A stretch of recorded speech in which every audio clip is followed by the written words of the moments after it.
Now, how y'all doing? It was a quick mess I want to get off my chest, and I definitely wanted to make sure I did just a review of the Super Bowl halftime performance by Bad Bunny.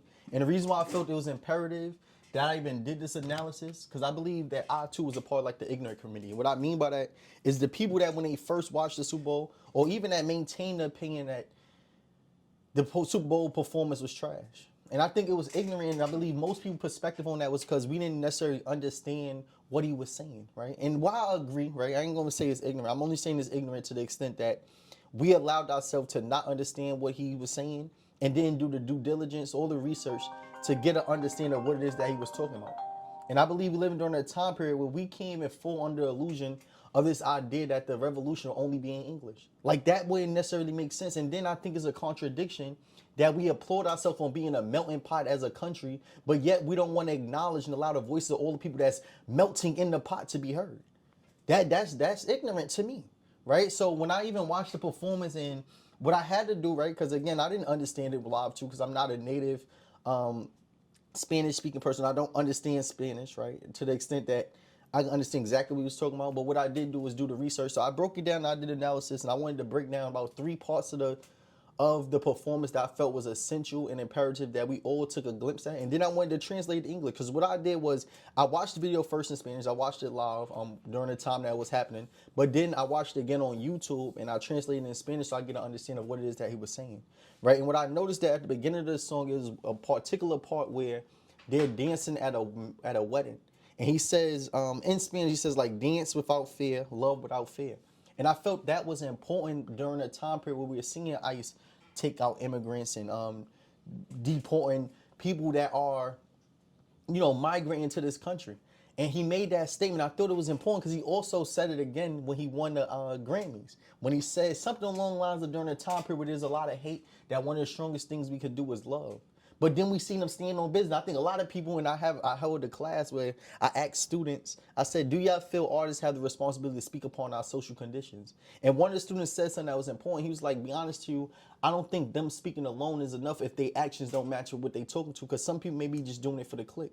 And I was like, nah, that's a good point. You feel me? Then he talked about like Billie Eilish. She talked about nobody is an immigrant on stolen land, but yet her house was built on stolen land, and they was asking her to get your $10 million house off of the native land. And she, I didn't hear her response yet, but I think he brought up a good point. But what I noticed is that Bad Bunny first said that at the Grammys, but then he stood on business. And why I'm saying that is because we have to also acknowledge what comes at the expense of using your platform to speak upon the conditions of your people. And this go in all regards, even as black people. It's like there is something that comes at the expense of it. Yeah, there may be a loss in endorsements, a loss in sponsorships, a different way in which people look at you, but you also just got to acknowledge that if you are willing to use your platform for that, they also willing to take what comes at it. So what I do applaud him on is standing on business. He didn't just go on the Grammys and say that, but then he stood on business, used one of the biggest platforms, which is the Super Bowl performance, to also pass on the message that he wanted to deliver, which is that we make up America as immigrants. And I love that. Like, I love that. I ain't gonna lie. But when I first watched it again, I was like, nah, I didn't understand it. And if I had any critique, I would say they definitely should have had somebody translate or at least put some English captions, right? But the second part to it, and I want to make sure I reiterate again, is like,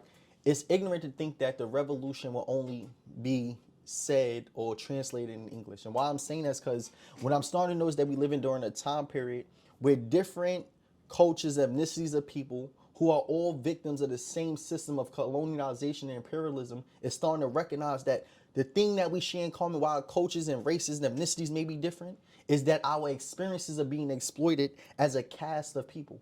And I think that's imperative. And I think that's what Bad Bunny did, was he was saying that, yo, he may not have acknowledged like, yeah, we have the same oppression as black people or native Africans. But what he is saying is that we as Spanish speaking countries, which he highlighted towards the end, is that we gonna stand together and that there's a lot of us. And the reason why I'm saying is that we can't even expect the revolution to only be in English is because there's various people around the world that's all victims of the same form of exploitation, and they're not native English speakers. So what we must do, and what I encourage you to do even as I'm doing this analysis, that whenever you hear a speech, whether it's from Ibrahim Traoré in Burkina Faso, whether it's from the president of Canada, right, that may speak French or Creole or a language that you may not be particularly familiar with or understand, that you do your due diligence and find ways to translate it, because we don't want to miss the message.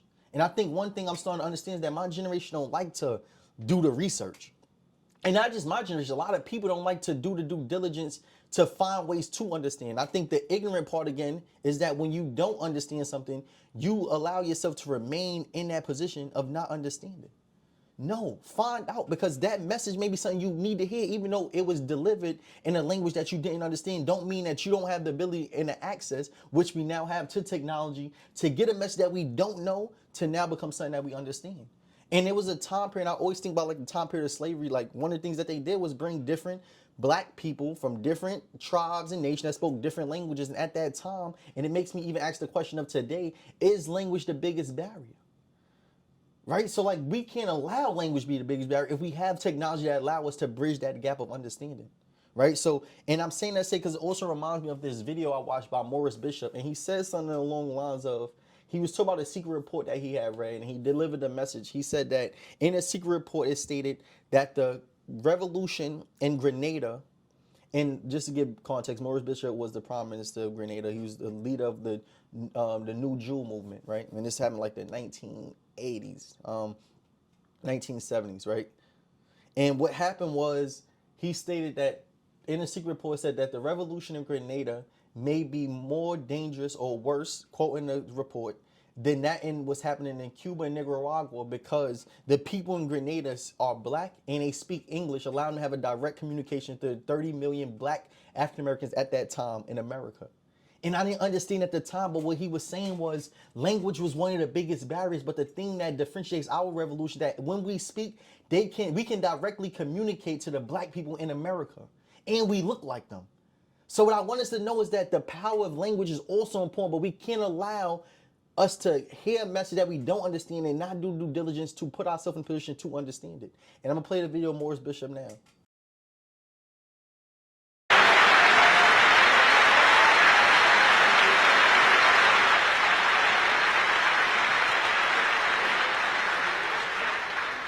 They give all kinds of reasons and excuses, some of them credible, some utter rubbish.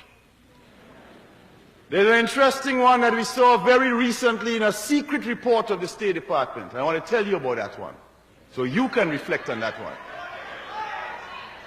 That secret report made this point, that Grenada is different to Cuba and Nicaragua, and the Grenada Revolution is in one sense even worse, I'm using their language, than the Cuban and Nicaraguan revolutions, because the people of Grenada and the leadership of Grenada speaks English and therefore can communicate directly to the people of the United States. I can see from your applause, sisters and brothers, that you agree with the report. But I want to tell you what that same report also said, and said that also made us very dangerous. And that is that the people of Grenada and the leadership of Grenada are predominantly black. They said that 95% of our population is black, and they had a correct statistic. And if we have 95% of predominantly African origin in our country, then we can have a dangerous appeal to 30 million black people in the United States.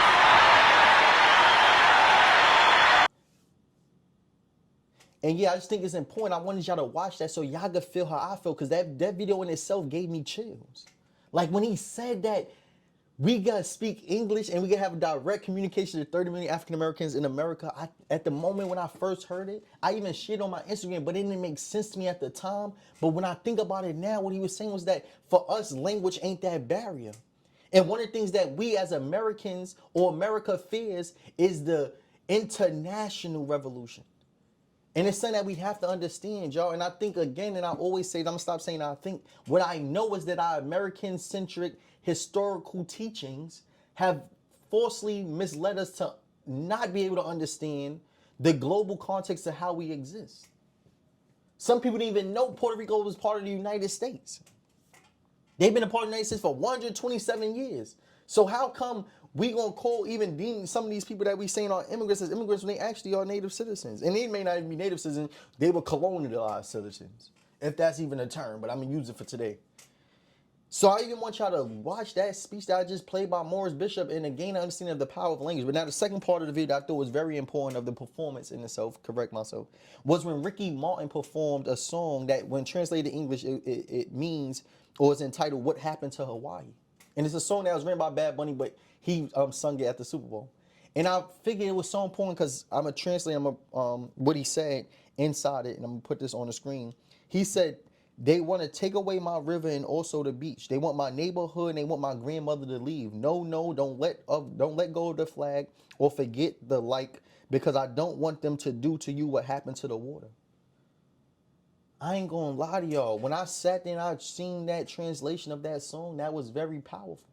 And what I come to understand is that why it's important, and I don't know how to say this the perfect way, but what I do believe is that the revolution is being televised, but it's not being televised in English.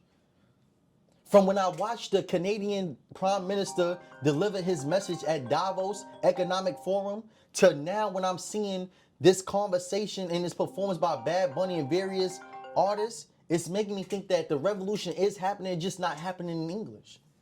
And with us as native English speakers, what we must do is find ways to translate it. Because when Ricky Martin sings this song, when he says, I don't want them to take away the river and also the beach, I don't want them to, they want to take my neighborhood and tell my grandmother to leave, it remind me of gentrification.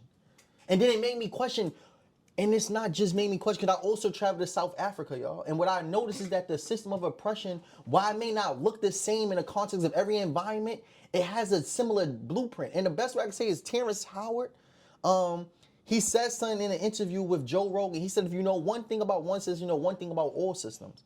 And what he meant is that systems are damn near a microcosm of one another. And what I'm noticing is that if that's what he's saying happened in Hawaii in the context of that also happened here in America. Why happened to a different ethnic group or race of people? It happened the same way. It may have looked different, but it happened to black people in America and happening to us now. He said, I don't want you to take away the river. They want my neighborhood and they want my grandmother to leave. No, don't let down the flag. Basically saying, yo, they want to strip us of our land, of our pride, and of our culture. Don't allow them to do it. And when I thought about it that way and I translate, I'm like, yo, it's crazy how we have so much in common with people that we are made to see as different. We're conditioned to see them not as our allies, but yet we have so much things in common that we share when it comes to all being the victims of the system of imperialism. And that's what I mean by there's a need for international understanding of how this system of imperialism and colonialization exists. Because we fail to understand that, what happens is that we lose the connectivity. And I need us to know that. And then I'm going to make sure I wrap it up, right? Because the last part I want to say is at the end, he said, be careful because there's a lot of us, welcome to the Coliseum in English. And that's when everybody mobbed the stadium with their flags. And when I sat and I thought about it, it reminded me, like, if us as black people, like, yo, y'all don't believe that we exist or that we belong here, now I'm going to bring all of us here. And when I looked at it that way, I said, oh, that was revolutionary. So what I just really want to make sure I emphasize in this is the understanding that we live in a time period where now there's a breaking of the illusion of what's happening in silos. Because most times us as black people are like, oh, nah, I feel like people can't relate to our experiences, but yet people are having similar experiences. It's just that we have never lived in a time period where we can have the access to visually see what's happening simultaneously in various countries. And this is the most powerful time period because media, and I seen this comment in a video that I watched, it says when we was able to start comparing notes globally, it was harder for them to hide the illusion. Or it was harder for them to hide the contradictions. And that's so powerful because there's times we may feel like our injustice is happening in silos, but the fact that we now have media and the ability to see things happening in various countries as happening to us, but it do require us to do the due diligence and the research to see how it is similar or the parallels. But we are now able to live it during a time period where we don't just need people to speak upon what's happening, but we can actually visually see that what we going through, other countries are also too facing. But what I want to say, and I also said this to the students I spoke to the other day, is that we can't expect or rely upon white supremacist-owned media outlets to ever teach us or educate us upon our own conditions. And then I read a book by Kwame Ture, and he said, it's ironic to me how much we rely on other people to even educate us upon our own internal affairs. And what I want us to know is that we can't even rely or think that the mainstream white-owned supremacist media outlets ever inform us upon what it is that's going on in our communal affairs. We can't expect that. I think that's a big fallacy or fault of many intellectuals or those that's looking to learn on what truly happens, that we relying upon certain media outlets that would never educate us as the oppressed people upon our oppression. That don't make sense. So what I would encourage us to do again is to do our due diligence and to re-watch this performance, but see it in English and know that there's various people that's all going through similar things, right? But the way in which they have been able to keep an oppressed group oppressed is by making us feel as if we're different and trying to limit us to gaining exposure to how this system of imperialism exists in the context of different nations. Because the moment we start to understand that we actually do have things that's in common, we start to understand that while we have been conditioned to feel as if we are different, that in fact we share similar experiences. And what I believe now more than ever is that there's a need for something that like Fred Hampton did back in the days, which was the People of Color Coalition, where while we may be different races, ethnicities, and cultures, that we come together as a united front, saying that we are a cast of people that's willing to take a stance against a system of oppression. For while we may have different cultures, different languages to which we speak, different things that we acknowledge as part of our ethnic groups, our tribal celebrations, that we understand that the one thing that we do share in common is that we have a common enemy, which is the system of imperialism, which starts first off as like colonialism, then capitalism, then imperialism. But when we start to understand that, the only way in which we can overthrow the system as a united front. So I just want to encourage us to educate ourselves upon other people's injustices and find ways to study and create the parallels to how our injustice is also similar to theirs. Because the only way to ever overthrow this system is as a united front. So I encourage y'all to watch this performance again, leave your comments, subscribe to the channel. Let's have this conversation, this dialogue, and I look forward to ongoing conversation.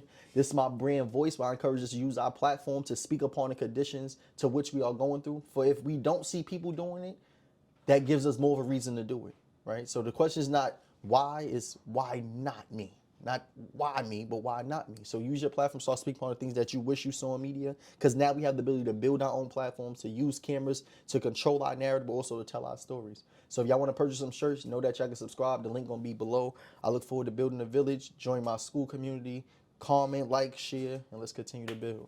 I appreciate y'all.